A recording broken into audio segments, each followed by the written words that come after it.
Сайн байцгаана уу? Та бүхэнд энэ өдрийн мэндийг хүргэе. Соёлтой өнгөлөг хот подкастын маань ээлж дугаар эхэлж байна. За өнөөдрийн зочин маань хаан даатгал ХХК-гийн байгууллагын даатгал хариуцсан захирал Уянгаа маань оролцож байна. За юуны төрөнд ингээ миний урилгыг хүлээж авч өнөөдрийн подкастын маань бас өнгө нэмж байгаа танд маш их баярлалаа. За өнөөдрийн хоёулангийн сэдэв бол даатгал тий. За соёлтой өнгөлөг хот болохын тулд даатгал бол яалтчгүй биднэрт маш их чухал гэж одоо би хувьдаа бол үзэж байгаа. Тэр дундаа үйл хөдлөх хөрөнгийн даатгал бол маш их чухал. Улаанбаатар хотод одоо үйл хөдлөх хөрөнгийн даатгалуудыг хэрэг одоо хийж байгаа, гүйцэтгэж байгаа бол тий даатгалыг заавал хийх ёстой гэдэг одоо барилгын тухай хуулинд ч гэдэм үү одоо дурдсан байдаг штэ. Энэ талаар нь одоо яагаад ер нь бол яг үйл хөдлөх хөрөнгийн салбарын даатгал хөгжихгүй байна вэ гэдэг талаас нь хоёлаа энэ өдрийн одоо яриагаа эхлэе гэж бодож байна. За баярлалаа. Ямар тайцсан бүгдэнд нь энэ подкастыг сонсох өдрийн мэндийг хүргэе. За тэгээд намайг урьж оролцуулсан та бүхэндээ маш их баярлалаа. За миний хувьд болохоор даатгалын салбарт ажиллаад бол удаагүй байна. Тэгээд дөнгөж нэг жил гарan болж байгаа. Яг хоо жижигхэн мэдлэгдээ суурлаад ярихыг хичээе. За мэдээж хэрэг даатгал бол бүх зүйл дээр маш чухал. Тэгээд хоёлаа энэ яриагаа яг хүмүүст ингээ хүргэхийн тулд за даатгал гэдэг чинь ийм тийм яг нөгөө нэг эдийн засгийн хэллэгээр ингэдэг тэгдэг гэж ярих нь бол илүү заах гэж бодож байна л да. Яг хүн малганд ингээд хүртээмжтэй байлахаар, ойлгомжтой байлахаар энгийн ярил зүгээр юм болоо гэж бодсон. За тэгээд ер нь бол даатгал гэдэг зүйл одоо хүмүүс ингээд ботхороо яг эрсдэл ширэлдэг гэж бол мэдчихэж байгаа тий. Гэхдээ тэр бүр ингээд нөгөө ойлгоод идэггүй. Гэхдээ яг даатгал ямар хэрэгтэй юм бэ гэхээр ер нь бол даатгал бол хамгийн хүмүүнлэгийн бизнес ахгүй юу? Ашиг болохоос илүүтэйгээр тэ хүмүүсийн ингээд нөгөө нэг учирч болох эрсдэл аюул занал юу идэв те гэмтэл остол бүх юмнаас нь ингээд хамгаалдаг. Тэгээ тэрийг ингээд нөгөө санхүүгийн хүндрэлд орохоос сэргийлдэг гол санхүүгийн механизм гэж явдаг. За тэгэнгүүт ингээд яаж ингэж хамгаалах юм бэ гэхээр хүмүүс ингээд нөгөө багахан хураамж төлдөг шүү дээ те. Тэрийг ингээд яг өнөөдөр та өөрөө тэр даатгалын хураамжаараа те ингээд нөгөө нэг эрсдэл орохгүй те ингээд хөндлөлбөр авахгүй байж болох ч гэсэн те таны төлсөн тэр хураамж ч өөр нэгэн хэцүү хүнд очиж байгаа шүү гэдгийг ойлгочвол энэ ямар гой хүмүүсийн битс вэ гэдгийг ойлгох нь л та. Тэгэхээр даатгалыг хэдүүлээ ингэж харвал илүү зүгээр. Түүнээс өнөөдөр би ингээл зардал гаргаал гэдэг хөндлөлбөр автгүй юм чинь надад эрсдэл учирдгүй юм чинь гэж болохгүй те. Тэгэхээр яг нөгөө нэг даатгалын үндсэн механизм бол ер нь ингэж ажиллах юм бол те илүү нөгөө хүмүүст үр бүтээлтэй тэгээд өөрт нь ч гэсэндээ амар амгалан бэлгэлгээр тийм байгаа. Үнэхээр сонирхолтой тодорхойлолтой байна. Угаасаа л хүмүүс чинь манайхам тэр дундаа манай монголчууд те одоо ингээд даатгалын үр өгөөжийг одоо эрүүл мэндийн салбарт илүү хүртэж чадж байгаа юм болов гэж би хардъя. Одоо жаргалан даатгалч гэдэг юм уу эрүүл мэндийн одоо эмнэлгийн үйлчилгээнүүдийг илүү төлхөө авч чаддаг. За мөн юуны автомашины те автомашины даатгалыг илүү сайн одоо хүртээмжтэйгээр авч чадаад идэм болов гэж бодоод идэв. Яг Монголынхаа нөгөө хуулиндаа одоо цорын ганц заавал даатгах даатгал байдаг байхгүй. Тэр нь болохоор жолоочийн хариуцлага албан журмын даатгал бүр хууль тусгаалсан хуультай.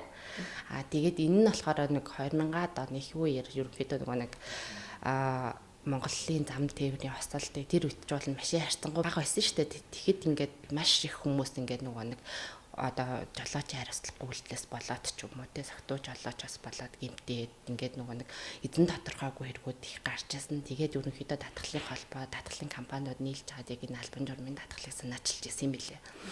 Тэгээд бүх нөгөө нэг жолооч нар даатгуулдаг болсон. Тэгээ хэдийн мэдээж хэрэг нөгөө хамгаалтын хувьд багч гисэн тэгээ тодорхой хэмжээнд дээр нэг тэгээ эмчилгээний зардлыг ч юм уу гурдагчд гэдэг нөгөө нэг нөхөдлөлбөрт ингээд явдаг. Тэгээ тэр нь одоо ер нь бол ингээд даатгалын компаниудын бараг хамгийн өндөр нөхөдлөлбөр олгож байгаа даатгалын бүтээгдэхүүн албан журмын даатгал ахгүй юу?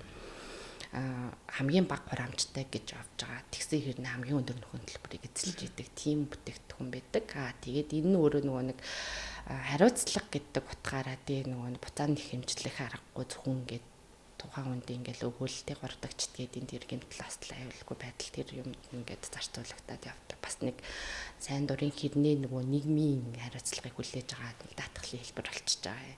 За эрүүл мэндийн даатгал бол яг бид нар нөгөө нэг нийгмийн даатгал, эрүүл мэндийн даатгал гэдэг юуг бол татвар төлдөг. Гэхдээ өөрөөсөө тэрний хэрэглээ ерөөсөө бидгүй шүү дээ тий. Ингээд имлэг дээр очиод ингээд цаг авахаар хэдэн сарын дараа ч юм уу цаг өгдөг. Тэгээ нэг ашиглалчийг гэхээр тэгж чаддгүй. Зүгээр тэрийг арилжааны даатгалын компаниуд маань болохоор юу болгосон бэ гэхээр хувийн эрүүл мэндийн даатгал бол бүтээгдэхүүн гаргаж ирээд тий. Тэр нь ингээд бүх нөгөө нэг имлэгүүдэд дуурийнхаа юугаа очиод үзүүлээл дээ ингээл артаас нь ингээд нөгөө нэг инвайсаа баталгаажуулаад рецепттэй ам тохингуу даатгалаас нь хөтөлбөр ордог ч юм уу тийм механизмыг нэвтрүүлсэн. Тэгээд энэ нь бол ерөөхдөө нөгөө сүүлийн үед байгууллагууд тэр чигтээ тий ажилтнуудаа ингээд аваад хөвшээд тий тэрийг ингээд айгүй амар болгож ирж байна л та. Тэгэхээр энэ хоёр бүтээгдэхүүн бол ер нь бол маш их байгаад байгаа. За тээврийн хэрэгслийн даатгалын хувьд гэхээр яг налдаг оногтой гэж хэлнэ би болол зээлээр авж байгаа тээврийн хэрэгсэл бол яг нөгөө нэг барьцаа хөрөнгийнхөө журмаараа заавал гээд тий банкн дээр ч юм уу банк бус дээр ч юм уу ингээд орчдөг. Тэнгүүд тэр юунууд бол яг ингээд даатгалчж байгаа байхгүй. Зүгээр ингээд өөрийнх нь нэр дээр эзэмшилтэй байдаг хүмүүс бол ер нь хайрцангуй бага шүү. Яг тээврийн хэрэгслээ даатгуулах нь. Тэнгүүд ингээд жолооч нар юу гэж ярьдаг вэ гэхэд би осол аваар гаргадаггүй. Тэгээ би ингээд айгүй сайн жолоочоо гэж тайлбарладаг байхгүй. Гэтэ яг үнэндээ тэр хүнээс илүүтэйгээр одоо нөгөө нэг 3 дахь читгээдийн үйлдэл бас байж болно шүү дээ. Тэ нэг сайн жолоо барьдгүй хүн хурж ирээд мөрөглөө гэхэд өөрөө ингээд тээврийн хэрэгслийнхаа нөгөө юугаараа ингээд охироод үлдчихэж байгаа байхгүй. Одоо жишээ нь түрүү жил нэг кейс гарсан юм байна. 911-ийг мөргөөд санаж байгаагүй юу? Яг нэг хүн ийм артын тэнд. Тэгсэн тэр нөгөө нэг мөргсөн хүн алсан чинь аква машинтай байсан. Тэгээд хідэн ч акваны нөхөлбөр гараад байгаа юм те тэр яг машин дээр. Тэгэнгүүт нөгөө монголчууд яасан бэ гэхээр тэр аяараа ийм үнэтэй машин унчаад өөрөө натгаад асуулж очтой гэдэг ийм давлгаа бүр фейсбુક дээр үүсчихсэн. Тэгээ яг энийг харахад бол уул нь тэр хүн буруугүй штэ те. Тэгсэн юм ингээд эд хөрөнгөөр ингээ хохирж байгаа байхгүй тий ингээд тэнгүүтээ ингээд бүчнөө хүмүүс бас ингээд адлуулж байгаа байхгүй тий ингээ үнэтэй машин усны хадлуу тий ингээд тэгэнгүүт хэрвээ тэр хүн ингээд нөгөө нэг даатгалтай байсан бол даатгалаасаа нөхөн авчин тий аква бол мэдээж эрг буруутай хэмжин жолооч хариуцлагын даатгал өгнө. Гэтэ тэр хүний одоо нөгөө нэг 100 хэдэн саяын тэр нөгөө нэг хөтөлбөрийг үлдүүлж чадахгүй жолооч хариуцлагын дээдл нэг 10 саяын л хөтөлбөр өгч байгаа шүү дээ тий. Тэгэнгүүт ингээд нөгөө тээврийн хэрэгслийн даатгалтай тэр машин өөрөө өөрөө нөгөө даатгалаасаа нөхөн хөтөлбөр авч байгаа байхгүй юу. Тэгэхээр заавал тэр аквагаас үргийн хамтан чи юу гооч гэлгүүлээд ах шаардлагач байхгүй гэсэн үг тий даатгалаа. Тэр ихтэй даатгалгүй байсан гэсэн үг тий. Явчихна гэсэн үг. Миний мэдгээр бол даатгалтай гэж яриаггүй ямартай ч өөрөө зардлаа гаргаад за гээд ингээд явуулсан гэдэг тиймэрхүү кейс. Яг хөө тэгээд шинэ ч юм уу тий. Сошиалын бас давуу талж байна, бас суул талж байна тий. Бид нар нөгөө бас ийм мэдээллийн 900-д бас тодорхой хэмжээнд нөгөө амьдрах соёл маань бас тодорхой хэмжээ хөгжиж байгаа арт түмэн шүү дээ тийм. Тэгэхээр яг хаа ингээд сошиалаар бол тэгээ сэвдэл явсан л та харж лээсэн тий. Одоо манай одоо подкастын маань гол санаа бол бид нэр хотод соёлтой амьдруулах тий. Одоо бидний одоо тав тухтай амьдрал өөрөөс эхлэлтэй ч гэсэн бас ингээ бусдын одоо буруутай үйл ажиллагаанаас болоод одоо тав тухтай байдлаа бид нар алдахгүй байх ёстой гэдэг бас зорилгыг тий нэг талаасаа бид нар ийм соён гэгэрүүлэх энэ ажлыг ер нь хийхгүй болохгүй байна гэдэг үүднээс энэ соёлтой өнгөлөг хот подкастыгаа ингээд ийм цуврал болгож за тэгээ тэр дундаа энэ барилга байшинд зүг зүйтэй амьдрахыг одоо түгээхтэй соёлыг түгээх юун дээр бид нар бас алдаад байгаа юун дээр оноод байгаа тий гэдэг талаас нь би ярихыг одоо зорж байгаа одоо энэ санаачлагчийнхаа хүрээнд гэх юм бол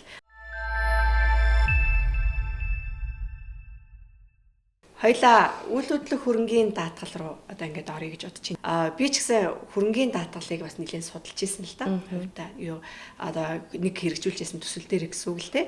Тийм тэгээд явж байхад одоо энэ сүүхийн даатгал за тэгээд бас яг ингээд барилгын явцын даатгал гэдэг ингээд тий барилга угсралтын даатгал гэдэг маш олон төрлийн бүтээгдэхүүнүүд надад бас санал болгож исэн тухайн үед.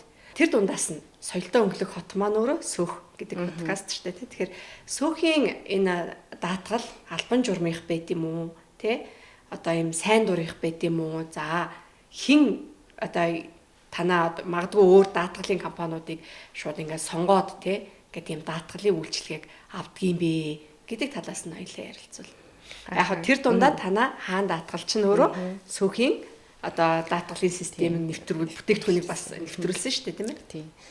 За энэ дээр болохоор за яг нөгөө нэг хаан татгал манд болохоор 2012 онд байгуулагдсан. За төрөөжлөлийг хүртэл ер нь бол даатгалын отгон компани гэж явж байсан компани байгаа. За тэгээ бидний нэг гурай зорилго гэх юм уу тий ер нь бол ингээд нөгөө нэг олон улстай байдаг тий ингээд айгуу сайн жишг тогтцсон тэдгээр даатгалуудыг Монголдо зөвхөн нутгшуулъя гэдэг уриандаар явдаг байхгүй. За үүнийхээ хүрээнд ч гэсэндээ бид нар 2013 онд анх хүртээмжтэй даатгал буюу одоо яг таны яриад байгаа тэр нөгөө нэг сөөхтэй хамтарсан тэр даатгалыг болол нэвтрүүлж ирсэн. За тэгээд энэ маань болохоор юу вэ гэхээр одоо орон сууцны эзэмшигч тий эсвэл түрээслэгч тэнд амьдарч байгаа хүн өөрийнхөө хөрөнгө болоод одоо нөгөө нэг дээд доотлын гэдэг хариуцлага тий тэр хүрэндх одоо нөгөө ус алдалт гал гэсэн хоёр эрсдлийг тий ингээд даатгуулах боломжтой. Мэдээж хэрэг хүртээмжтэй гэдэг утгаараа хураамж нь хамгийн бага тий. Хураамж нь бага учраас cover нь ч гэсэн мэдээж хэрэг бага байна. Гэхдээ одоо ийм байт юм л да. Одоо нөгөө нэг 30 айл тутмын нэгдэн ингээд ус алддаг гинэ ер нь бол ямар нэгэн байдлаар. Тэгэхээр тэрнээс нь ингээд хамгаалсан тийм бүтээгдэхүүнийг гаргая гэд 13 онд ах энэ бүтээгдэхүүнийг нэвтрүүлж ирсэн. За тэгээд тухайн үед бол 1500 төгрөгийн хураамжтай сарын. Тэгээд нэг одоо хөрөнгөнч байна уу, хариуцлагынч байна айлын тус бүрдээ 1.3 саяын coverтай тийм бүтээгдэхүүн байсан. За тэгээд энэний нөгөө нэг хамгийн өндөр одоо кейс гэхээр 2015 онд гарсан байт юм лээ. Тэр нь алсан чинь бидэд яг 2015 онд нийтдээ ингээд нэг 406 сая төгрөгийн хөтөлбөр алгасан гинэ яг энэ бүтээгдэхүүн дээр. Тэгээд яг тэрийг би ингээд энэ подкастт орох гээд ингээд судлалаа л та тэгсэн чинь 46% нь алсан чинь цэвэр ингээд нөгөө нэг усаалталт. 172 сая ингээд шууд ингээд усаалталтаас болсон ингээд. За тэгээд гисэн чинь дараа нь болсон чинь гал болж байгаа юм бас нэг тодорхой хэмжээний 26% ч юм уу тий ингээд тэгэнгүүт гуравт нь алсан чинь нөгөө сантехник шугамын гэмтэл гинэ.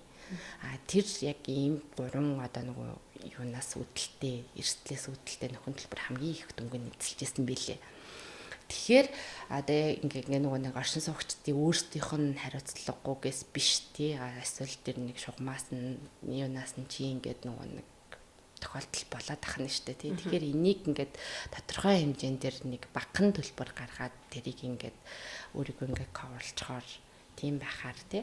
Тэгээд энэ бүтээгдэхүүн маань өөрөө одоо бол яг ингээд нөгөө нэг манай хувьд гэхээр ингээд багц болгоцсон бүр тий ингээд одоо стандарт классик премиум гэдэг байдлаар тий ингээд арай нэг жоохон ингээд нөгөө хүмүүстэй зэрэглэлээс хамаарч байна уу? Хотхны зэрэглэлээс хамаарч бүтээгдэхүүнээс одоо хүн ямар бүтээгдэхүүн авахыг сонгож ийн гэдгээс хамаарч байгаа. Хэн сонгох вэ жишээ? Тэрийг ер нь бол харилцах сонгоно. Өмнө бид нар болохоор ингэж ийсэн. Нөгөө нэг контор хэрэглэгч үйлчлэх төв гэж байдаг штэ тий. Тэд нартай ингэж хамтраа шууд ингээ байраар навдаг байсан байхгүй. Тэгсэн чинь нөгөө нэг яг зохицуулах хороноос ч юм уу тий заавал гэрээ ингээ баталгаажсан байх хэвээр оршин суугчтайгаа яасан байх хэвээр нэтрэ гэдэг шаардлагаас үүдээд ч юм аа. Эсвэл нөгөө нэг хүмүүс нь бас яг тэр нөгөө татгалынхаа утга учирыг ойлгоогүй надад дээр ингээ илүү төлбөр гараад байна ингээд энийг бид нар зөвшөөрөөгүй гэдэг байдлаас зүвдээд бид нар одоо ерөнхийдөө яг нөгөө зөвшөөрсөн айлуудтай сөхүүдтэй ч юм уу те контортой нөгөө хэрэглэгчд үйлчлэх төвтэй ингэж хамтарч байгаа гэсэн үг. Тэгэхээр анх гарч яснаа бодох юм бол талаац нь хамаагүй бага болсон. Тийм байдалтай байгаад байгаа байхгүй. Тэгэхээр ер нь энийг нөгөө нэг ингээд хүмүүс илүү ингээд нөгөө таниад ирэх юм бол буцаад хэрэглэгч болох байхаа гэж боёолол харж байгаа юм. Энэ бол амар ер нь бол яг барилга байгууламжинд бол энэ маш чухал ажил гэж би хөвтэй бодоод байгаа байхгүй. Яагаад вэ гэхээр эн чинь би одоо магадгүй өөрөө ус алдууллаа тий. Яг нь миний одоо шал ч юм уу тий тэр ингээд одоо миний буруудаа үйлдэлээс болоод ингээд ус алдсан байж болно тий. Тэгээд хүний эд хөрөнгийг хохироож байгаа байхгүй. Тэгэд яг ингээд юм тохиролцож мохиролцоод тий за нэг 10 жилдлийг ганц л удаа ус алдлаа ч гэдэм үү. Тэгээд ч одоо сүлийн юм барилгууд ч юм уу одоо хуучирж байгаа барилгууд их болчлоо шүү дээ. Тэгэхээр энэ болгоны сантехникийн одоо чанар муудаж байгаа. Энд чинь ойлгомжтой байхгүй тий. Тэгээд тэнгууд ингээд даатгалын үйлчлэгээ нэг талаасаа өөртөө дүнэлт гаргаж ийж одоо тухайн одоо төсөл гэж яриа л та хоёлаа хотхон ч юм уу тэр барилгаа авж байгаа юу? Тэрийг ястай сайн хэлж мэдэхгүй бараг үзмжээрээ шийдэж байгаа ах гэж би бол бодож байгаа. Саяхан бас нэг жишээ гарч ирсэн. Над дээр ингээд нэг харилцагч яг банкнаас л та. Тэгээд гисэн чинь ингээд нөгөө хамаатанд нь ингээд яг тийм асуудал тохиолдсон гинэ. Тэгсэн чинь тэр болохоор өөрөө яг хөргийн депотикийн зээлтэл гэтээ доод айл руу ингээд бас алдсан. Тэгэнгүүт ингээд нөгөө ипотекийн зээлийн даатгалч өөрөө зөвхөн тэр орон сууцны л нөгөө бүрэн бүтэн байдлыг хариуцахаас биш доод айл руу салтах ч юм уу тэрийг coverлдаг байхгүй. Тэгэхээр хэрвээ би энэ дээрээ тий нэмээд одоо нөгөө банкны чек ингээд яг сонголт байдаг байхгүй энэ даатгалыг аавна ахгүй гэдэг тийм сонголтын дээр энэ чин хэрвээ одоо хүртээмжтэй тэр манай тэр даатгал байсан бол тий ингээд тийм засварын төлбөр ингээд өөрөөсөө ингээд гаргаад мөнгө хайгаад ч юм уу цалингийн зээл аваад ингээд авахгүйгээр даатгал руугаа шууд ингээд хандчих боломж байсан биз дээ. Та хэд энийг яг ингээд банкуд руу санал болгоод ингээд оруулаад ирээч гэдэг ч юм уу тиймэрхүү байдлаар ингэнгүүт ингээд нөгөө нэг бид нар алангууд яг ингээд нөгөө юм тохиолдсны дараа яваад байгаа байхгүй тий. Өмнө нь ягаа байж болохгүй гэж. Уулын даатгалын зарчим чинь тийм шүү дээ тий. Өмнө нь нэрслээс ингээд урьдчсан сэргийлээ аль болохоор баг зардлаар баг ингээд нөгөө нэг юугаар өөрсдийнхөө ингээд 50 байдлыг авъя гэдэг тийм өнцгтэй. Тэнгүүт ингээд манайхан болонгоо дараа нь ойлгочоод энэ л хэрэгтэй байж гэж ингээд ардаас нь яваад байгаа байхгүй тий. Тэгэхээр тэрийг ингээд аль болох урдаас нь явал бас бид нар ингээд нөгөө нэг таатай амьдрах, соёлтой амьдрах боломж шүү дээ тий. Одоо манай нэг дүүгийнх тэднийх ус алдуулсан. Тэгээд 10 давхарт амьдардаг. Тэгээд доошоо 3 давхар хүртэл ус алдсан. Гэхдээ манай дүүгийн одоо тэр хотхон нь өөрөө даатгалтай байж таарсан. Гэхдээ даатгалаасаа одоо тэр үзлэг дүгнэлт шалгалт одоо юу гэдэг тэр зүйлсээр ингээд тодорхой хэмжээнд нөгөө мөнгө авч чадаагүй юм байна л да. Тийм тэгэнгүүт одоо яг даатгалынхын тайлбар нь одоо сая надад хэллээ шүү дээ ингээд юм чек гэдэг ингээд зарим би энэгээр юу хэлэх гээд байна вэ гэхээр нэг талаасаа одоо бид нар өөрсдөө энэ гэрээ байгуулахдаа ч юм уу тий энэ даатгалыг ойлгохдоо энэ системийг ойлгохдоо ингээд жоохон юм анхааралтай байх хэрэгтэй байгаад байгаа байхгүй. Тэгэхээр нөгөө хичнээн даатгалтай байлаа гэд даатгалынхаа үр шимийг хүртэж чадахгүй бол бас эн чинь бас нэг талаараа хэцүү тий. Тэгэхээр би энэ дээр бас яг ингээд даатгалын салбарт ажиллаж эхэлснээс хойш өөрөөсөө ганцхан зүйлийг хэлж байгаа хүмүүстэй уулзахдаа та хэд ингээд гэрээ байгуулахаас өмнө унш. Тэг ингээд бүгдийн биш юм аа гэхэд адаж 3хан зүйл дээр анхаарал уншчаач тий. Нэгдүгээр та юу ямар эрсдэл coverлуулад байгаа хамгаалуулад байгаа юм тий. Тэрийг ингээд харчих. Тэгэнгүүт хоёрт нь болохоор ямар тохиолдолд тань хүндлэлбэр олох юм бэ гэдгийг харчих. Тэг гуравт нь ямар тохиолдолд олохгүй юм бэ гэдгийг харчих тий. Тэрчээ ингээд айгүй дэлгэрэнгүй байгаад байгаа хгүй болно. Тэгэнгүүт ингээд хүмүүс алангууд ерөөсөө гэрээний зүйл цалтыг уншдаггүй юм байна. Тэгээд яг банкн дээр очиод зээл авах юм бол угаасаа зээлийн гэрээ ойлгомжтой гэж гараа өсгөө зорчтой шүү дээ. Яг тэрний шигэ ингээд ханддаг. Тэгэнгүүт одоо ингээд даатгалын бүтээгдэхүүн ч өөрөө маш олон төрөлтэй байдаг. Маш олон категориуд хуваагддаг тий. Одоо жишээ нь орон сууц гэхэд ипотек одоо энэ хүртээмжтэй гэл ингээл тэр нь ингээд эрсдлээр ялгаатай байгаад хахад тий ингээд яг орон сууц гэдэг үгэнд нь хуурдаад авчвал магадгүй таны хүсэжсэн зүйл биш болох гээд байгаа байхгүй тий. Тэгэхээр яг та юу хүсэж байгаа юм, юу хамгаалуулах гээд байгаа юм тий. Би яг надад юу хэрэгтэй байгаа гэдгээ тэр гэрэн дээрээс эсвэл тэр нөгөө нэг мэрэгчлэтнээс яг сайн асуугаад ингээ хоорондын ярилцсан ингээд ярилцлаган дээрээс өөрийнхөө хэрэгцээг энэ чинь минийх зөв юм биш тий гэдэг тодорхойлолтыг бас авч магадгүй шүү дээ тий. Тэгэхээр тийм юм байхгүйгээр зүгээр л ингээл яарч чад 1 секундын дотор ч хурд ингээл манайхан ч өөр 8 ярав тий. Тэгэл ингээл гас гэл яг ийм цагт болчлаа. Одоо л ийм байр. Шууд баг хоромжиж шилжүүлэлт ингээ хийчихсэн болоо гээ гараа авчдаг байхгүй. Тэгэхээр тийм биш байгаа чи гэдэг. Ер нь бол ямар ч зөвхөн даатгалж эхэлтгүй ямар нэгэн гэрээ хилцэл хийж л байгаа бол та тэнд тодорхой хэмжээний цаг хугацаа зарцуулаад унших хэрэгтэй байхгүй тий. Ойлгохгүй байгаа бол мэрэгжлийн үнээс нь зөвлөгөө авах хэрэгтэй байхгүй. Тэгтэл тийм байхгүйгээс болоод өнөөдөр бид нар айгүй их халтж байгаа байхгүй. Тий. Тэгэл ингээл яг гэсэм дээр өөрөө уншаагүйгээс болоод ч юм уу эсвэл дутуу тайлбарлуулсаасаа болоод буруу юм гэрээ байгуулснаасаа болоод яг ингээд нөгөө асуудал үүсээд ирэхээр уурлаж эхэлдэг тий. Хастай нэрээ та нарын юм л уурч яасан бла бла бла гэж явцдаг тий. Нэг тиймэрхүү байх чинь ингээд нөгөө нэг тэр тухайн хүний яхаа мэдээж ирээ зовлон тохиолдолд наатгал гэдэг чинь өөрөө тий эрсдэл хамгийн байд нөхцөл учраас ингээд зовлон тохиолдсон хэцүү л байгаа тий тэгчээд ингээд ирэхээр нөгөөдөл нь ингээд гэрээнийхээ нөхцөлийг тайлбарлаж өгдөг тий энэс чинь болоод ингээд болоогүй гингүүт нөгөө хүн улам бухимддаг улам ууралдаг тий ингээд завцсан дударсан байхад та нараас өчнөө сайхан юм ярьж ингээд хийчээд дараа нь ийм асуудал үүсгэлээ гэдэг юм ярьдаг яг үнэндээ тийгүүлсэн байгаа байхгүй тий тэгэхээр ингээд нөгөө ойлголцлын зөрүүтэй байдлаас үүдээд ер нь бол айгүй их хүндлбэр ингээд нөгөө олохдохгүй байх үндэслэл болж जैन тий ингээд нөгөө хасагдах шалтгаанууд болж जैन тий иймэрхүү байх чинь тэгэхээр ингээд тодорхой хэмжээнд нэг цаг гаргаад тий ингэчээч гэдэг байдлаар ингээд тэнгуут одоо нөгөө даатгалын компаниудыг яаж сонгох вэ гэдэг төр асуулаа шүү дээ тий тэгэхээр ингээд ерөнхийдөө бол би яг ингээд харангуут одоо аль даатгалын компани аль бүтээгдэхүүн надад яг хэрэгтэй надад айгүй сайн байна гэдгийг би өнөөдөр бол харж чадахгүй юм билээ шууд ингээд харьцуулаад ч юм уу тий одоо шинэ Америк моргч малангууд ингээл энэ компани дээр хэвэл ийм оромжтой ийм ковертэй гэдэг шууд ингээд сэржлэнгууд гаргаад ирдэг байх чинь тий гэтэл манайд бол тийм байхгүй би өөрөө ингээд даатгалтын компанийг сонгоод тэндээс ингээд үнийн санал аваад тэгээд тэр ингээд нөхцлүүдийг ингээд хараад хэрвээ яг жоохон завтай байвал нэг 2 3 компаниас ингэж аваад харьцуулах тийм хэмжээний агуу болол тэгэл бараг л нөгөө нэг танилтал чиний миний юу яасан энэ юу хаана юу байгаа л гэдгээр ч юм уу тийм ерөнхийдөө нэг тиймэрхүү системээр явж байгаа тэгэхээр тэрийг бас өөрчилжүүл зүгээр юм болоо гэж бол хардаг байхгүй. Тэгэхгүй ингээд яг ингээд вебсайт бат руу орж байгаа юм бол ер нь хураамжийнх нь хувьтай ч юм уу тийм даатгалын компани байхгүй дээ.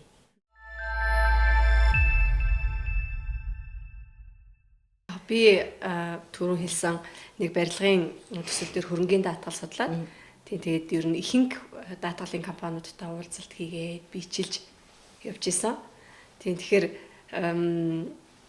яг энэ нөгөө хөрөнгөний даатгал бол одоо миний хувьд бол одоо их сонин байгаад байгаа. Яагаад гэхээр энэ албан журмын даатгал одоо яг магадгүй би дураараа ярьж магадгүй л тий. Одоо минийхаар бол тэр дундаа энэ сүүхийн даатгал бол дайлангүй бүр энэ амар чухал санагдаад байгаа байхгүй. Тэгэхээр өөр одоо танаа дээр одоо хүмүүс ер нь бол кейс л их сонирн байдаг. Хамгийн их кейстэй чинь л даатгал байдаг штэ.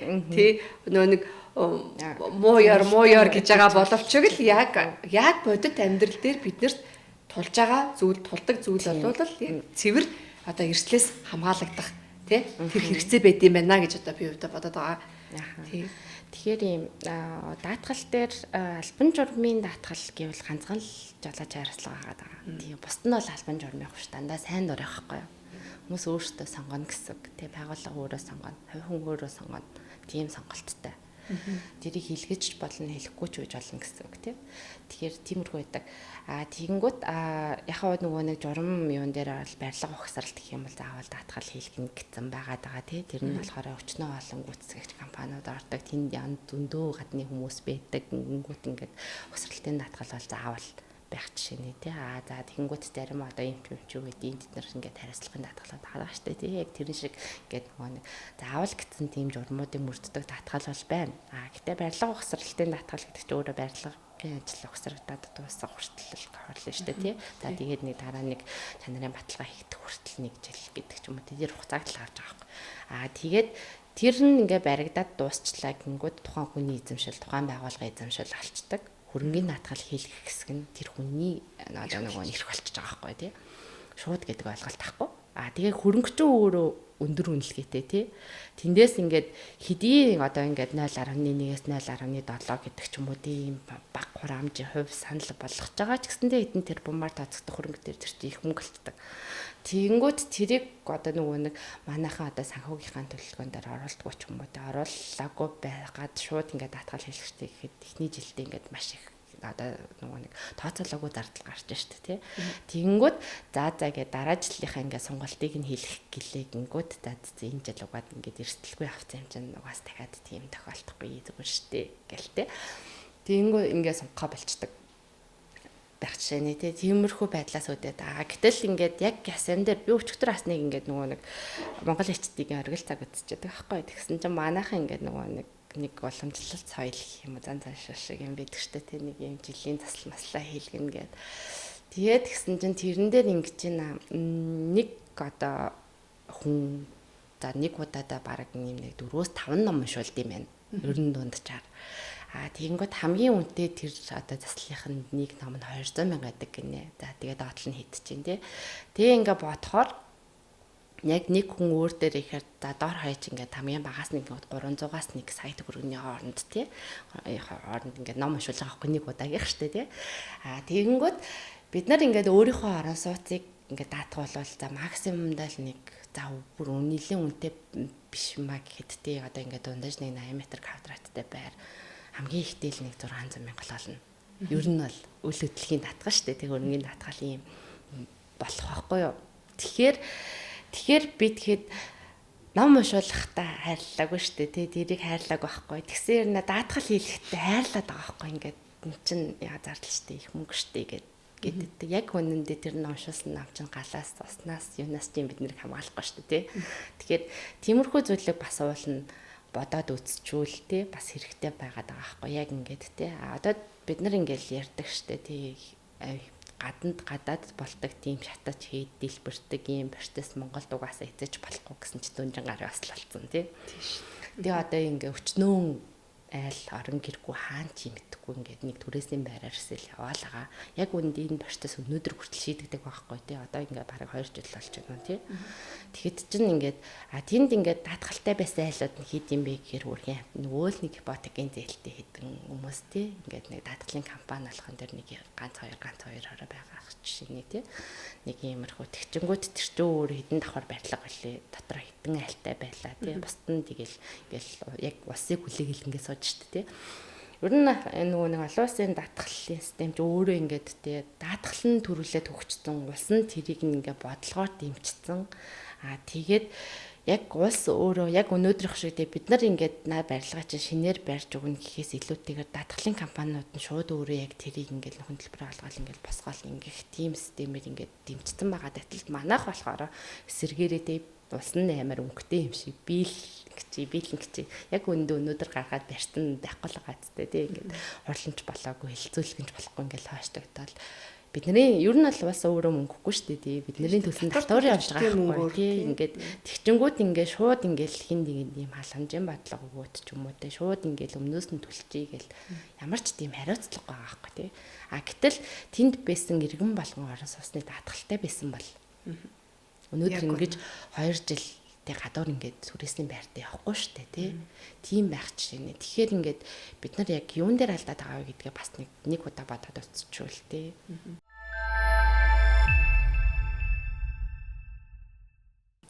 Одоо яг санаа зовдөг л доо. Одоо бид нар ингээд Улаанбаатар хотын төлөвлөлтийн алдаанууд дүүрэн байгаа шүү дээ. Тэг одоо энэ галын машин орж чадахгүй гээл тэгж гин. За тэгэл одоо сая өнгөрсөн жил ямар их үерт автов тий. Тэгэл тэр болгонд чинь одоо машинаараа тий одоо гараж ч одоо хөрөнгө штэ гараж чинь гэрчлэгээтэй хөрөнгө. Тэгээд тэрний юу ч байхгүй одоо тэрний засвар сайжруулалт нь одоогоор ч хийгдээгүй хотхнууд дүүрэн байна. Ягаад вэ гэхээр сөөх мөнгө байхгүй. Сөөх засах ёстой. Тэ? Тэнгүүд сөөх одоо жишээ нь буцаад даатгалгүй. Гэдэг асуудал гарч ирж байгаа байхгүй юу? Тэгэхээр энэ эрсдэл өөрөө хизэж гарч ирж магадгүй. Бид нар үүнд одоо 1000 ном уншуулад ч бид нар үүнийг дийлэхгүй. Тэ? Одоо ямар нэгэн сайхан уулмуулаа дахиад одоо бидний Монголын ард түмний аж амьдрал сайжирдаг байсан бол бид нар ч одоо юу Дубай цаашаа амьдарч л байх байсан байлгүй дээ. Тэ? Тэгэхээр энэ даатгал гэдэг маань өөрөө яг бодит зүйл гэж би ойлгоод байгаа л та. Тийм. Тэгэхээр нөгөө энэ даатгалын энэ хөгжлийг одоо олон улсад жишээ нь яаж таниулд юм бэ? Бид нар ингээд заавал ингээд нэргсэн хойно хашгираад ингээд амьдраад байх ёстой юм уу? За тэнгууд магадгүй би жишээ нь ингээд те 400 500 айлтай хотхонд амьдардаг байлээ гэж бодъё. Даатгал хийлгээл та гэдэг ингээд уянгаа ганцаараа хашгираад байхаар одоо нөгөө хотхнууд нь ингээд бас зөвшөөрөхгүй. За тийм муу ёр юм гэж юу вэ? Тэгээ баг сөөхийн дарга чи нэг ном уншуулчих. За нэг хотхон дээр одоо ингээд би одоо нэрийг хэлээд яг нь ер нь бол ингээд хотхнуудад зөвлөгөө өгдөг. Тэгээд манай компани одоо жишээ нь хөрөнгөний менежментийн үйлчлэгээ үзүүлдэг штеп мэрэгжлийн байх тухай л ярьдаг.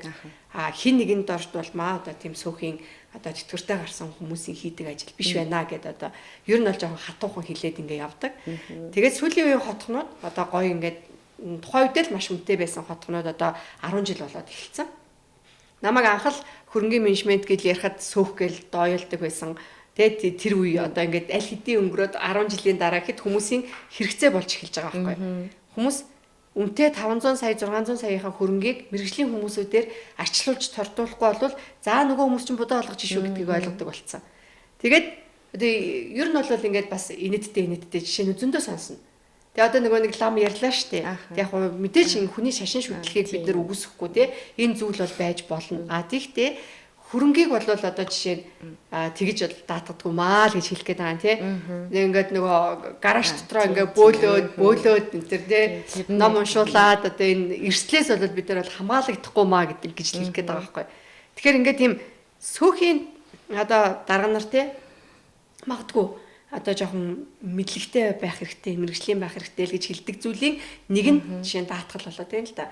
Бид нар бол үнийн санал гаргахдаа одоо альва хотгонуудын хөрөнгөний менежментийн үйлчилгээний үнийн санал буюу тарифыг гаргахдаа би заавал даатгалыг оруулж өгдөг. Тий. Тэгэнгүүт яадаг вэ гэхээр тэр нэг тийм их мөнгө бол байдаггүй. Тий. За мэдээж өндөр үнэтэй хаус хотгонч гэдэг юм. Тэрэнд бол жохон илүү мөнгө гарна. Тэгэнгүүт яг ингээд тийм 1000 айлтай хотгонд бол маш бага мөнгө гарч байгаа байхгүй. Тэр чинь ингээд нийтээрээ даатгалж байгаа шүү дээ.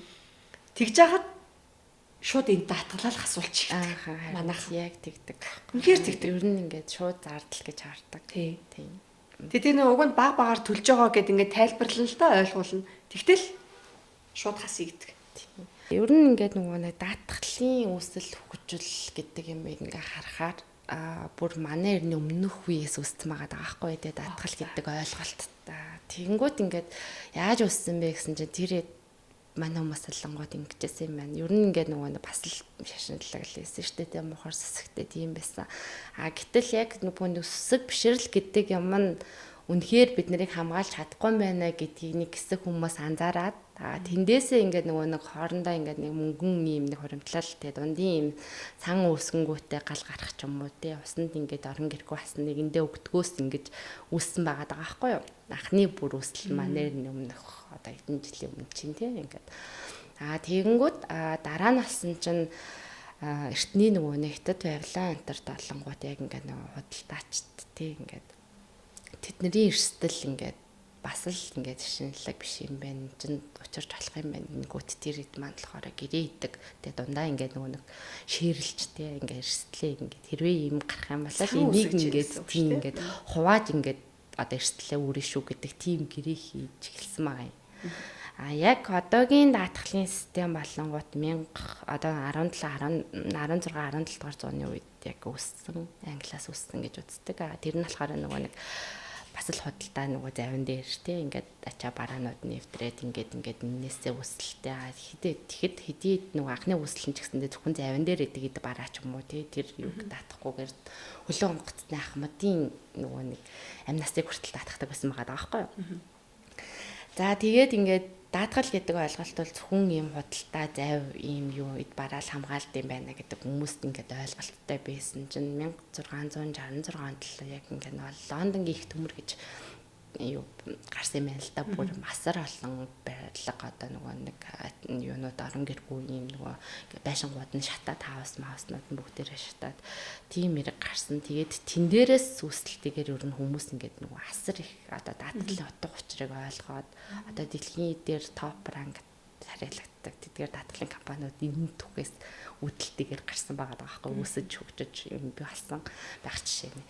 Тэнгүүд ингээд за одоо 1666 оноос хойш гэхээр тэр чинь ингээд 400 бараг 20 гаруй жилийн түүх нь шүү дээ тий.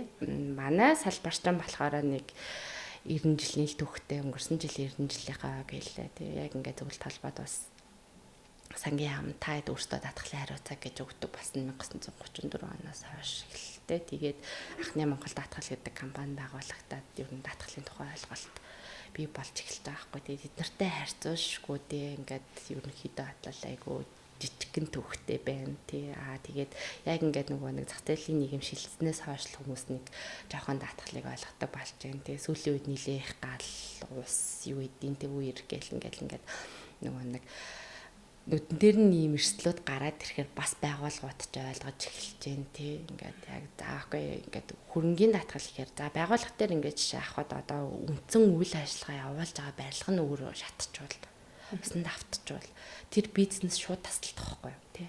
Тэгэхээр энэ эрсдлээ хараад мэдээж хэрэг коверлж जैन тий байгууллагад бодлого тэрийг харсан байна шүү дээ тий. Одоо иргэд маань яг энэ шиг ингээд харчвал тий би үйл хөдөлгөөн татгуулчвал магадгүй надад шалтгаалаагүй ч гэсэндээ тий чи өөрөө сангаа очиод гимтэхгүй л ойлгомжтой гэтэл тэнд ингээд нэг гифтрэл гараад ингэчүүл одоо альчин ингээд хөрөнгө масл тодорхой хэмжээгээр ингээд левдээс үтгэхт нь юм гарна тий ингээд олон удаагийн давтамжтай байвал тэр байрлагад нөлөөлнө гэдэг ч юм уу тий иймэрхүү байдлаар ингээд зөвхөн өөртөө гэхээс илүү бусдыг гээд бас харчвал тий ингээд ерөнхийдөө энэ нэг татгалын систем өгч хүндэслэл айгүй их болж байгаа байхгүй тий. За манай татгалын систем болонгод ерөнхийдөө банк санхүү банкусынхаа ардаас нь явж байгаа тий. Олоостой болол ингээд дээрээсээ ингэж доош явдаг гэсэн л манай гэсэргээрээ явж байгаа. Тийм болохоор илүү хөгжих боломжтой салбар гэж бол би хаардаг. Тэгээ жил ирэх тусам бид нар ингээд нөгөө нэг асет тий ингээд хөдөлбөр олгох хэмжээ юу эдийн коверлох юм бүгд ингээд нэмэгдчихлээ л да тий. Тодорхой хэмжээгээр хүн болгон ингээд иншуранс гэдэг юмны тухай ойлголттой болчлоо тий их баг байсан ч гэсэн тодорхой хэмжээгээр аваад хэрэглээ сурж जैन тий ингээд бас нэг харьцангуй ингээд дөнгөж усаг зааж байгаа шиг байгаа болчиход байгаа байхгүй. Тийм болохоор ер нь бол улам л илүү гоё олно гэж бол найдаж байгаа тий. Улаанбаатар хотын одоо ингээд барилга байгууламжуудын хөрөнгөний даатгалыг одоо яг би илүү төлөх үү нөгөө ашиглалтын хөрөнгө гэж илүү яриад байгаа. Тий. Тэгж явах явцад Улаанбаатар хотод яг албан ёсны даатгалтай нэг л офисын барилга байсан. Тэгэнгүүт бусад одоо нөгөө барилгууд ямар даатгалтай байна вэ гэхээр нөгөө юу яаж юм л да. Түрээслэгчийн хариуцлагын даатгал. Тийм тухайн нөгөө объекто биш. Яг нөгөө ингээд юм хаалга доторхыг нь даатгуулж чинь л да. Тийм тэгэхээр миний бодлоор бол одоо чинь дундын өмчлөлийн эд хөрөнгийн даатгал нь хөрөнгийн даатгал гэж ойлгоод байгаа байхгүй. Асуух гэдэг санаа нь юу вэ гэхээр сөөх гэж байлаа тий. За нөгөө талдаа нэг офисын барилгын нэг эзэн гэж байлаа л да. Тэр хүн олон хүмүүсээс түрээсийн төлбөрөө цуглуулад нэг даатгалтай гэрэлэх. Үгүй зүгээр би одоо чинь нөгөө дотор нь байгаа хүмүүс одоо оршин суугч нар чинь 300 айл одоо 100-100-аараа хуваагдаад өөр даатгуулах. Ер нь энэ ингээд одоо нэгдсэн журмаараа ингээд нэг хотхноороо нэг барилгаараа даатгуулчвал одоо илүү одоо эрслээс одоо хамгаалагдах тий. Үгүй бол ингээд юм тус-тусдаа даатгуулчаар одоо жишээ нь дотор нь хаанч байж байдаг, мандалч байж байдаг тий ингээд юм айгүй олон төрлийн даатгалын компаниуд ингээд орчлоо шүү дээ. Тэгэхээр энэ байдал нь одоо уялдаа холбоонч гэдэг юм уу хүндээ өгж байгаа яг юм цэвэр өгөөж талаасаа аль нь зөв байх бол гэж асуумаар байна. Одоо таны ингээд асуугаад байгаа чинь бүгдээр өөр даатгалаад байхгүй юу? Бүгдийг нэг гэж ойлгож болохгүй.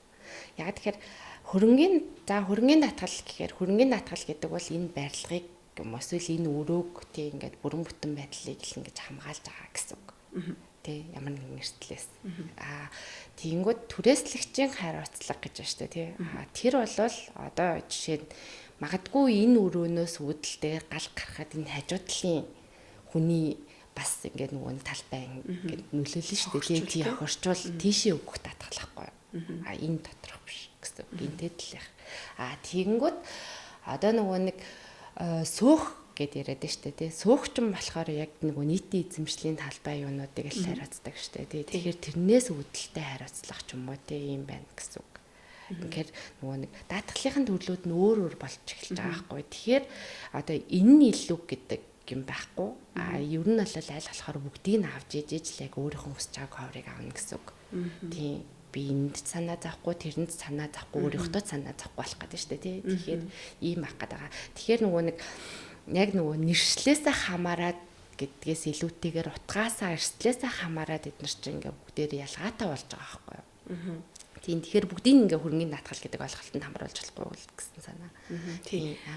Би одоо энэ ингээд хариултыг ингээд хүсэж байгаа байхгүй юу? Яагаад гэхээр би ч гэсэн өөрөө бас тодорхой хэмжээнд ойлгохгүй явсан тухайн үедээ. Тэгэнгүүт бас ингээд одоо манай одоо даатгал гэдэг зүйлийг сонсож байгаа тийм энэ подкастыг маань сонсож байгаа хүмүүс гэсэн бас ялгааг нь ойлгохгүй байх магадaltaй гэж үзээд би ингээд дэлгэрүүлж асууж байгаа. Тэгэнгүүт одоо жишээ нь бас нэг юм байна. Одоо ингээ орон сууц цайлаа тий. Ингээд төвийн шугамаасаа ингээд нөгөө нэг орон сууц руу ингээд салбарлаад явдаг нэг юм хаалаа байдаг штэ тий цэвэр бохор за юуны ч яах вэ. Тэнгүүд яг ингээд сөөх гэдэг зүйл алийг хариуцахыг гэхээр одоо тэр ингээд давхраар явж байгаа дундих ч юм уу тий эсвэл ингээд орон сууцсан дотор ингээд явж байгаа басаа шугамж гэдэг юм уу тэрийг хариуцж хахад гадаан залгаатай байгаа тэр хэсэг даатгалын юунд нь ордоггүй байхгүй юу? Тэр сөөх хариуцдаг. Тэрийг ин хариуцдаг гэхээр контор хариуцдаг. Гिचшний тий ингээд нөгөө хариуцлагууд нь ингээ өөр өөр байхаар тэднэрт бас ногдох хариуцлагын даатгалууд нь бас өөр өөр байх чинь ч юм уу тий. Тэнгүүд хүмүүс алангууд энийг л сөөх хариуцах хэрэгтэй гэлдэг тий. Гэтэл тийм байхгүй байгаа байхгүй. Тэгэхээр ингээ нөгөө нэг бид нар мэдлэггүйгээсээ болоод биш тий. Бид нар мэдгүй байгаа байхгүй тэр зүйлийг. Зөвхөн тэгээд тэнд бэдэг хүмүүс, барилга ухсралтан дээр ажиллаж байгаа хүмүүс ч юм уу яг тэрийг ингээ гүйцэтгэж байгаа хүмүүс л мэдж байгаас биш. Тэр болгон ингээд нөгөө нэг иргэн хүн болол яг рөөсөө тэр тухай мэдхгүй ойлгохгүй тий. Тэр ингээд хэлсэн ч бараг ингээд анзаарч хүлээж авахгүй ягаад гэхээр тэр хүмүүсийн амьдрал биш шүү дээ тий. Хариуцах хэрэгтэй зүйл нь ч биш байхгүй. Тэгэхээр ингээд нөгөө нэг хин юу хариуцаж байгаагаас хамаарад яг тухайн юунууд дээрээ тий ингээд за энд чинь ийм тохиолдож болдог гэдгийг угаасаа мэдчихэж байгаа шүү дээ. Зөндөө олон тохиолдсон тий. Тийм байхад чинь ингээд стил ингээд даатгалаахгүй за гэж засаад өнгөрөөд нэ бодоод өнгөрөөд нэ гэдэг чинь л өөрөө алдаа болоод байгаа байхгүй тий.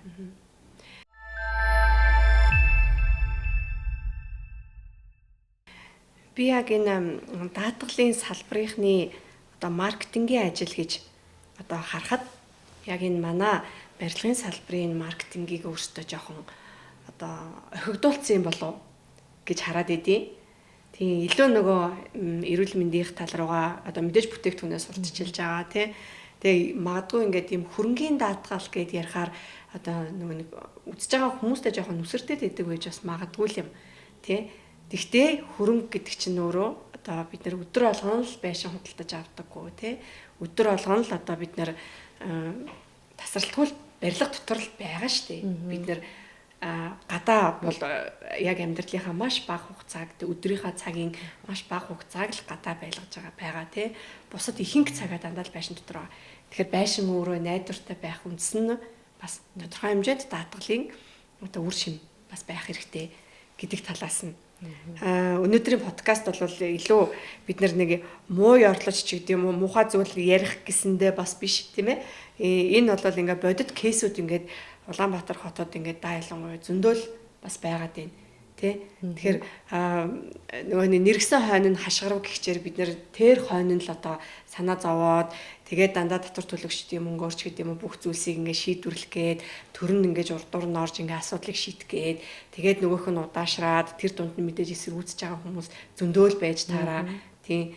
Тэгэхээр даатгалыг одоо би түрүүн нөгөө үйлдвэрлэл хөрөнгийн даатгалыг бид нар одоо сурталчлах энэ үйл ажиллагаа ингээд юм нэг тийм гардггүй юм байна гэдэг талаас нь танаа даатгал жишээ нь сүүхийн даатгалын сурталчлыг гэсэн бас бодол байдаг уу гэж асуумаар байна. За ер нь бол юу штэ бид нар нэг ер нь даатгалаар нэг сурталчилгаа бол хийгээд идэггүй яг үннийг хэлэхэд тий ингээд за яг мэдээж Facebook пэйж ч юм уу YouTube ч юм уу тиймэрхүү сувгуудаар бол мэдээлж байгаа. Гэтэ хийдэг юм нь болохоор бид нар одоо энэ сард эдчнээ дөрөвний хөтөлбөр халахлаа эдэн кейс шийдвэрлэлээ гэдэг байдлаар байхаас биш нэг амар бүтээгдэхүүнээ бид нар өстэй ийм бүтээгдэхүүн ингэж л хийж байгаа шүү гэдэг юмыг бол хийгээд байдаггүй. Ер нь тийх зорилгоч байхгүй. Тийм. Ягаад тэгэхээр бүтээгдэхүүнийг маань өөртөө нөгөө хэрэглэгчд нь өөртөө ингээд аваад хэрэглээд тэрийг ингээд сурчхаар тэнд заавал нэг тэгэж амар масс руу ч юм ингээд маркетинг цацаад байх нөгөө шаардлага гарахгүй гэсэн үг. Угаасаа л хэрэглэгчд тэрийг мэдж байгаа штэ тий ингээд ямар нэгэн байдлаар тушаад үтцсэн байгаад хахад бид нар нэг гэлтэй ингээд бусдаасаа ялгарах гад ч юм ингээд ах ер нь нөгөө нэг үгүй. Тэгэхээр одоо жишээ нь ингээд бодъё л да бид нар ингээд 2500 төгрөг ингээд нэг айлаас авдаг тий дээр даатгалаар бид нар одоо 10 саяын 20 саяын реклам хэдэн удаа цацаалахын тий тэгснээс бид нар магадгүй тий тэрүүгээр нэг 10 айлт 20 айлт ч юм уу нөхөн төлбөр алгасан дээр штэ тий тийм болохоор ер нь алал тэгэж нэг өргөө зардал гаргахаас илүүтэйгээр бид нэр шийдэх асуудлыг шийдээд явж байвал хамаагүй нөгөө нэг эерэг үр дүнтэй бодтой байхгүй тий тэгэхгүй ингээд баахан амж цуглуулчаа тэрийгээ бид нар ингээд рекламанд зараад байвал тий нөгөө хүмүүст маань өрөхгүй штэ тий яг хэрэглэгчд маань юу хүсэж байгаа дээр очихгүй тийм болохоор илүү нөгөө нэг рекламын сурчлагаа тиймэрхүү юм зарцуулснаас илүү нөхөн төлбөртэй болох нь хамгийн зөв. Та хэд бол яг нөхөн төлбөр гэдэг талаас нь илүү харж байна. Миний үнцэг болохоор юу байгаа даа. Хүнд олон хүнд нөгөө нэг даатгуулдаг болгоомоор байгаа байхгүй. Тий. Одоо над дээр ч гэсэн бас аюу тийм муухай харамсмаар би нэг 60 сая төгрөгийн өрөнд орж исэн. Нэг төсөл дээр ингээд манай ажилтны буруутай үйл ажиллагаанаас болоод яг хөө тог тасраад ирэх оронд нөгөө шаланка ингээд нэг ус алдуулсан байхгүй нэг юм шаланкийг хаагаагүй нээлттэйгээр орхицсон. Тэгээд тэрнээс болоод ингээд бүр ингээд хідэн давхар ус алдаад тэгээд тэрнээс болоод ингээд бүх одоо асуудлуудыг шийдэж өгсөн. Тэгээд тэр нь өөрөө 60 сая төгрөг. Асуудал үүсэж байгаа байхгүй. Тэгэхдээ би ингээд тухайн үед ингээд би ч маш их харамсаж байгаа юм чаа. Тэгээ би ингээд даатгалтай байсан бол би одоо тэр магадгүй тэр 60 сая хэдэн саяг ч би магадгүй тодорхой хэмжээнд ингээд шийдвэрлэх боломж байсан байна да гэд бодож байгаа байхгүй. Тэгэнгүүт яг л одоо уламжлалт монголчуудын одоо сэтгүүгээр л би тухайн үед байсан.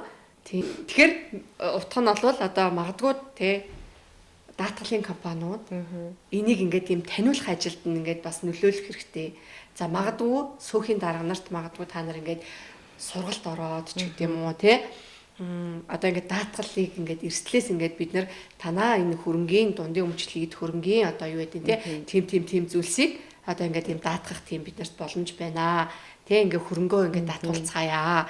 Улаанбаатар хотын одоо бүхэл одоо сайн сайхан барилгууд ингээд урт удаа хугацаанд ингээ сайхан хэвэн байгаасай гэх тий. Тэр зүйлс бас байгаасай гэж хүсэж байгаа учраас л одоо та бүхнийг маркетингийг хийгээсэй гэж хүсэж байгаа байхгүй юу? Яг хөө бид нар болохоор ер нь бол сургалт бол байнга ордог. Тэгээ ингээд байгууллагууд дээр очиод ч юм уу тий үнгүү ингээд тэгээ ямар үйлчлэл яахыг хүсэж байна, юу хэрэгтэй байна гэдгээс нь хамаараад юм чи юм шүү, тийм шүү гэдэг сургалтыг бол байнга орж байгаа. Тийм. Тэгээд ямар нэгэн байдлаар холбоо ч юм уу өдөрлөг юугаараа болол мэдээж хэрэг тэр үйлчлэгээнүүдээ бол бас хүргэж байгаа. Гэтэ зүгээр ингээд нэг амар одоо сошиалар ч юм уу реклам маягаар болол хийдэггүй гэсэн үг тий. Зүгээр ингээд чимээгүй яг ингээд төсөлтэй байсан газрууд дээр нь очиод ингээд яваад байдаг. Тийм ажлуудыг бол хийдгээд. Ерөнхийдөө бол өнгөө сургалтыг бол байнга ордог. Бид нар тийм. Тэгээд манай компанид бас нэг зорилго нь яг ба сегментээр өөр үеж болох юм тий. Зүгээр ингээд нөгөө нэг одоо бид нар чинь ингээд нөгөө нэг эрсдэл аваад байгаа шүү дээ тий. Эрсдэл авч байхаа хэрээр бас ингээд дааж чадах эрсдэл байна. Дааж чадахгүй эрсдэл байгаа байхгүй тий. Тэгэхээр ингээд мэдээж хэрэг за одоо жишээ нь бүр ямар том барилга тий Шангиралгаар ингээл жишээ авъя л да тий. Тэгэхээр Шангиралч эдэн зүүн дээр өртөгтэй үнэлгээтэй барилга тий. Тэрийг ингээд авчвал Монголын бүх даатгалын компаниуд нийлээд ч учрахгүй байхгүй тий. Тийм болохоор ингээд өөрсдөө авж байгаа нэг хэдэн хувь авч үлдээд бусдыг ингээ гадагшаа интернэшнлээр өгдөг тий. Интернэшнлэрийн дахиад хэрвээ цаашаа ширлэх гэх юм бол дахиад өөр даатгал руу өгдөг ч юм уу. Иймэрхүү байдлаар даатгалын систем маань явдаг. Тэгэхээр ингээд нөгөө манай компани гол зорилго болохоор ер нь бол ингээд нөгөө аль болох тий тэр гадаадд байгаа хүмүүсийг Монголд ингээд одоо тий брокер тэр гадны ингээд давхар даатгагч нар тэднийгээ ингээд авчираад хэрэглэгчтэйгээ уулзалдаг ч юм уу тий яг ингээд өнөөдөр энэ маяа даатгагч нар юу хүсэж байна, тэд нар юу хүсэж байна гэдэг юмыг ингэж нийлүүлэх гэж тайлбарлахаар зорддог тий. Тэгээд тэднэрийг ингээд нэг өдөр уулзуулаад ч юм нэг юм зохион байгуулад ингээд яг ингээд нөгөө нэг харилцан юм нөгөө нэг яриануудыг өрнүүлээд тий ингээд асуудлуудыг шийдэхээр нөгөө талын харилцаа ч гэсэн энэ талын харилцаа ч гэсэн илүү ингээд нөгөө ойртод нь болох үндэс нь болт юм болов уу гэж боддог л да. Зэрүүгээр бас ялгардаг байх гэж боддتي.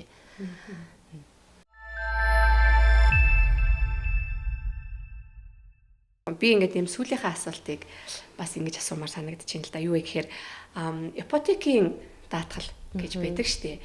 Тийм тэгэхээр та ипотекийн даатгалыг одоо илүү бас жоохон дэлгэрэнгүй тайлбарлаад өгвөл ер нь бол ипотектэй залуучууд ч одоо ирээдүйд ингээ очрлж ийн те бүгдээрээ л энэ даатгал гэдэг зүйлсийн үр шимийг бас яаж хүртэж байгаагаа ойлгохгүй байгаад байгаа те. За ипотекийн зээлийн даатгал гэдэг нь ерөнхийдөө бол яг нөгөө зээл авч байгаа хүмүүс ер нь заавал гэдээ ойлгочиход бараг болно. Ягаад тэгэхээр тэр чинь угаасаа нөгөө ипотекийн зээлийн журмаараа ингээд хийх ёстой гэдээ орсон байдаг. Тэгэнгүүт одоо ипотек гэхээр хүмүүс бас ер нь янз бүрээр ойлгодог л да одоо нөгөө 8%, 6% гэдэг ч юм уу тэ банкны моргэж ч гэсэн ордог байхгүй ингийн нөхцөлтэй зээлүүд хүртэл орно бүгд даатгал хийх ёстой. Тэгээ хоёр төрлийн даатгал хийлэгдэг. Зээлдэгчийн амнаас болон гинтэй басал. За тэгээд хоёрт нь болохоор одоо үйл хөдлөлийн даатгал гэдэг бидний тэр яриад байгаа ипотек буюу хөрөнгөний даатгал байна. За энэ дээр болохоор ер нь бол хураамжийн хувьд бол хамгийн бага үйл хөдлөлийн даатгал гэж хэлж болно. Яагаад тэгэхээр яг нөгөө барьцаа хөрөнгийнхөө үнэлгээнээсээ 0.1%-аар л авдаг байхгүй тэр даатгал нь. Тэгэхээр тухайн одоо орон сууцны бүрэн бүтэн байдлыг хамгаалдаг тийм даатгал гэсэн үг байна шүү дээ. Одоо 50 метр квадрат байранд амьдарч байгаа үе тэр чинь ингээд бүтэн байдлахаар л хамгаалж байгаа даатгал гэсэн үг байна. За тэгээд эрсдлүүд нь бол мэдээж яриад нөгөө л нэг гал бас байгалийн үед энэ нүүд нь орж байгаа. Гэхдээ энэ нь болохоор нөгөө нэг дээд доод айлын ч юм уу юу каварлахгүй зөвхөн танай байрыг л хамгаална.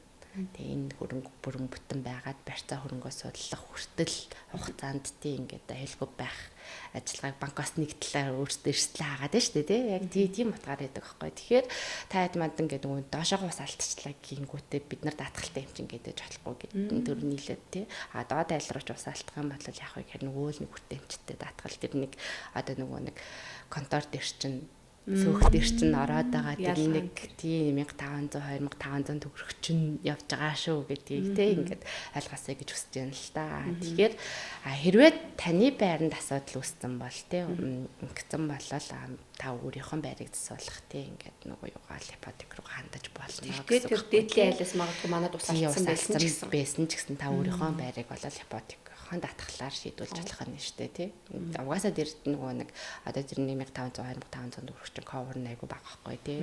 Сая 300 за зарим нэг 4 сая янз бүрээр ингээд нөгөө ямар багц авснаас хамаарат байхад та үлдсдгийг нь өөрийнхөө нөгөө нэг даатгалаараа хандаж тэсэн сэргийх боломжтой болох нь шүү дээ тий. Тэгэхээр ингээд нөгөө нэг төрлөөсөө хамаарат өөр гэдэг юм чинь юм байгаа даа. Тэгэхээр тэрийгээ сайн ойлгоод хэдүүлээд тий. Яг нөгөө надад юу хэрэгтэй вэ гэдгийг маш сайн анхаар гэдэг юм би түрүүнээс хаштай нилээд одоо хэлээ. Тэгэхээр яг иймэрхүү нөгөө нэг кейсүүдээс үүдээд яг за гэдэг ойлголтод гарч байгаа байхгүй тий.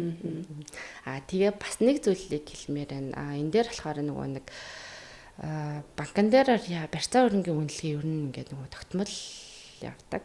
Одоо жишээ нь бид нар дөрөвнөөс хойш дүнжин гарын жишээ ярьлаа штэ тий. Тэгэнгүүт ингээд нөгөө зээлийн бодлогоороо ч гэсэн анх ингээд барьцаанд авахтаа нэг үнэлгээ гаргацсан тий. Тэн дээр хэрвээ ингээд нөгөө ямар нэгэн байдлаар нөхцөл өөрчлөхгүй бол тэр үнэлгээ өөрчлөгддөг байхгүй. Тэгэхээр одоо 5 жилийн өмнө авсан зээл өнөөдрийн зах зээлийн хаш хоёрт шал өөрчлөлтэй тий. Тэгэхээр нөгөө нэг тэр үеэс нь ингээд бодчих юм бол магадгүй ингээд нөгөө даатгуулагчтай хөрөлтэй ч юм уу тий. Ингээд тийм одоо үнэлгээгээр л ингээд хөтөлбөр авах гэдэг шүү дээ тийм. Гэтэл өнөөдөр зах зээл чинь дээрх байрны үн чинь хэдэх өссөн байгаа лээ. Ямар алцсан байгаа лээ. Өнөөдрөөр ингээд тооцоолол гэхээр яг энэ дээр би нэг ер нь альч яриан дээр альва нэг зүйлийг шүмжлэх гээгүй. Зүгээр ингээд нөгөө нөхцөл байдал нь юм байгаа даа болохоор тэдгээр ингээд нөгөө нэг менеж хийх тий зохицуулах юмнууд айгүй ихтэй байдаг. Гэтэ банкн дээр одоо хэдэн 100 мянган ороос бас нийлэлтэй харилцагчийг ингээд жил болгон үнэлгээний шинжилгээд явна гэдэг бол өөр асар их юм нөгөө нэг зардалтай тий хүн юутай байгаад ддэг. Тэгэхээр энийг яаж бас юу ах юм те бас ингээд харилцан тохиролцоол хэрэгтэй л ах л та тий. Тэгэхээр тиймэрхүү байдлаас үүдээд ч юм уу ер нь ингээд даатгуулах жохорох ч юм уу тийм байдал үүсч бас магадгүй. Тэгэхээр ер нь аль болохоор хэрвээ та үнэхээр өөрийнхөө хөрөнгийг даатгуулах гэж байгаа бол аль болохоор зах зээлийнх нь үнэтэй дүүцүүлээд тий яг өнөөдрийнх нь хайшиг байгаа юм тэндээ ингээ ойролцоо байдлаар хийвэл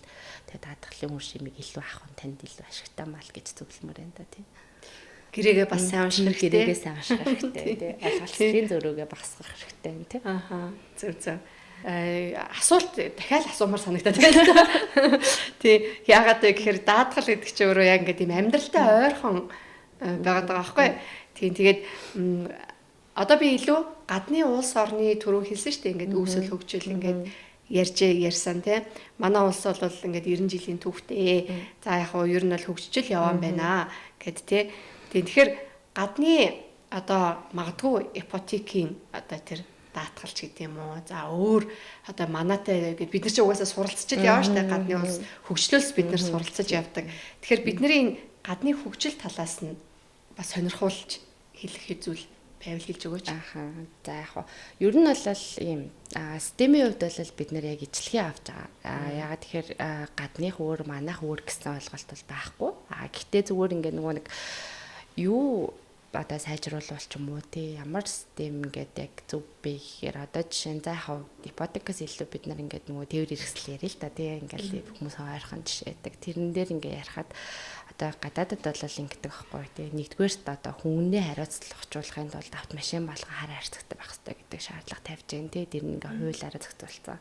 Тэр ингээ аваар астал гарлаа гэхэд бүгд ингээ бичигдэж гин тий тэрийг бид нар өнөөдөр нэг ингээд ойролцоо камернууд таана камер байна байхгүй байна уу гээл тий цагдаараа ингээл хандаал нөгөөтгт нь тодорхойлт өгвөл ингэх биш тэрийг шууд ингээд даатгалын компани үзэж байгаа байхгүй тий ингээд шууд ингээд нэвтрэх хэрэгтэй тусгай хэрэгтэй хүмүүс нь ингээд ингэдэг ч юм уу гэтэл зам дээр асал гарлаа гэхэд шууд тэрийн ачлалгын компани нь очиод авчиж जैन тий монголчин баланго цагдаагаа додон даатгалаа додон тий ингээл хүлээгээл төгчрэл ингээл байж байгаа тий гэтэл тэнд чи шууд ингээл очиод авчиж जैन нөгөөдөл ингэсэн ингээл зураг баримтуудаа бүгдийг ингээ явуулчих जैन цагдаа ч гэсэн тий бүх ингээ дэлгэрэнгүй мэдээлэл явуулчих जैन тэгэхэд манай цагдаагийн тодорхойлт чинь нэг 2 3 хүүхдээ ч юм уу тий яасан тодорхойгүй нэг юм заавал дэлгэрэнгүй юм авдаг ч юм уу юм тэгэнгүүт ингээд гэтэл нөгөө нэг интернэшнл болонго заахгүй ингээ машин нэвтэрчлээ асал гарчлаа инглээ гэхэд түрээс одоо машин түрээсийн компани тэр хүний хэрэгцээнд зориулаад хэдийн хугацаагаар чинь машин засагдахаар хэмжээнд хүртэл ингээд нөгөө өөр машин өгөөд нь штэ тийм систем өнөөдөр манайд ахгүй тий бүгдээрээ ингээд нөгөө дороо мэдээллүүдээ ингээд нуучаад ингээд бие биентэйгээ шиэрлэхгүй байгаад байгаа байхгүй тий ингээд холбоо хамааралтай ажиллахгүй энэ зөвхөн ингээд нөгөө даатгалын компаниуд л систем хөгжүүлэх гэхээс илүүтэйгээр тий цагдаатайгаа эмнэлэгтэйгээ юу түрээс тэр машиныг магтгүй юу би каптай ч юм уу тий ингээд бүгднтэй нь бид нар ингэж нөгөө нэг чанхнасаар цахим Монгол ингэж ажиллах зайлшгүй шаардлага байгаа байхгүй тий тэгжээд бид нар яг одоо нөгөө нэг амар гоё интернэшнл гэж ярих гэдэг чинь олоосод ингэж одоо манайх ч гэсэн юм шүү гэдэг юмыг харуулах гэдэг байгаа байхгүй тий. Энэ нөгөө ганц даатгалын компани хөгжүүлэлт биш болчиход л байна л да тий хамтын ажиллагаа гэдэг юм хэрэгтэй байгаа даа. Тэгэхээр энэ нь хэрвээ гоё болчвол тий бид нар үнэхээр цахим болчвол бүх юм ингээд шууд ороод харахад ингээл авдаг болчих юм бол бас ингээл нөгөө нэг тий заавал ингэж нөгөө удаан хугацаанд зам дээр зогсоод ах хэрэггүй л болох гэдэг шүү дээ. Доотлого хүлээгээл тий даатгалаач хүлээгээл цагдаагаач хүлээгээл ингээл ах шаардлагагүй болох жишээ нэ тий. Тэгэхээр иймэрхүү системүүд мэдээж хэрэг орж ирэх байх, сайжрах байх. Манайхаас ерөнхийдөө нөгөө найл болох цааснаас татгалзч дижитал гэдэг үрэтэ явдаг. Тийм болохоор бүх нөгөө аль болохоор нөгөө байж болох нөхөрлөлтүүдээ ингээд нөгөө онлайнаар аваад эхэлсэн. Тэгээ ингээд туршаад ингээд авч байгаа тэгэхээр бодохгүй бас тэр систем нэвтрэх байхаа л гэж харж байгаа шүү дээ. Гадаадын иргэн тий одоо тодорхой хэмжээнд одоо мэдээж эрсдэл учрлаа штэ. Гэхдээ тэр хүн одоо магадгүй нөгөө өөрийнхөө улсад даатгалсан байдаг байх тий. Гэхдээ Монгол улсад даатгалсан байх ч гэдэм үү. Тэгээ энэ хоёр ингээд хоорондоо ингээд майчлаад тэр ингээд тухайн нөгөө нэг гадаадын иргэний одоо хохирлгүй болгож ирсэн тийм одоо гадаадын иргэн манай даатгалын системд хэр ихтгэлтэй байж болох вэ гэдэг талаас нь асуумаар санагдаад байна л та. Ер нь бол альч даатгалын системд бол бүгд төрөний адилхан байна. Тийм адилхан ерөнхийдөө угаасаа нөгөө ингээд яг бид нар ингээд өөртөө шинээр зохиоцсон зүйл биш аахгүй тий. Яг л тэнд байгаа гэрээ контракт юу гэдэг бүгдийг ингээд аваад яг л одоо Монголын хуулийн дээр нийцүүлэл ингээд гаргаж байгаа. Тэр болохоор ерөөсөө ямар ч юм зөрөөгүй. Тийм бийжж бид нар дахиад нөгөө нэг эрсдлээ гадагшаа ширлээ шүү дээ. Тэгэхгүй өөрөө дотооддоо өөр гэрээ хийчихэд тийшээ ширлэхээр чинь бид нар хүлээж авахгүй шүү дээ тий. Тэгэхээр систем нь яг нэг бийжж л тийм нөхцөл байдал үүсэж байгаа аахгүй. Тэгэхээр ер нь бол Монголынх нэг өөр, тэднийх нэг өөр, энд нэг өөр, энд итгэлтэй биш гэсэн юм бол байхгүй. Тэгэхээр гадны улс оронд явж агаад одоо өвдлөө гэж бодоход тийм тэгэхээр манай одоо Монголын даатгалын систем тодорхой хэмжээнд бол гайгүй үйлчлэлт юм байна л гэж би харсан л да. Тийм үйлчлэлт юм байлээ гэж харсан. Тэгээд яг хаа зүгээр нэг юм гадаадын хүмүүнд одоо манай даатгалын систем за монголчтэй тий ингээд ийм даатгалын систем ингээ хөгжиж өгч гэдэг юм уу тий эрсдэлтэй гэж үзэж чинь да гэж боддог ч байх юм болов уу гэж бодохгүй юу сая. Ер нь бол илүү нөгөө нэг санхүүгийн байгууллагууд дотор бол иншүрэнс залал ер нь өвлөн зөвшөөрөгдөж байгаа шүү. Тийм. Илүү олон улстай бол тийм иншүрэнс компани гэхээр ер нь окей л гэн тийм банк юунаас илүүтэйгээр яг олон улстай бол. Тийм. За өнөөдрийн одоо ярилцлага хоёлаа өгөр дуусгая. За тэгээд маш их баярлалаа. Яг гоо ингээд хөрөнгийн одоо даатгал тий хөрөнгийн даатгал гэдэг зүйл маш их хэрэгтэй шүү л гэж одоо тодорхой хэмжээнд би бол хувьдаа боддог. Тэгээд үүнийг ингээд одоо мэрэгжлийн хүмүүс хүнийг дуудаж авцраад ингээд ойлгуулахыг л хичээлээ. Тийм тэгээд даатгалын салбар одоо яг нүүр хөдөл хөрөнгийн салбартаа бас тодорхой хэмжээнд нэлээд хөгжөөсэй гэж хардаг. Тийм тэгээд бүхэл барилгууд ингээд ийм хайрлагдаасай, даатгалаасай гэж боддог болохоор бас ингээд үрж оролцууллаа ярилцлагатаа. Тэгээд хүрэлцэн ирсэнд маш их баярлалаа. За тэгээд анхааран сонссон та бүхэнд баярлалаа. Баяртай.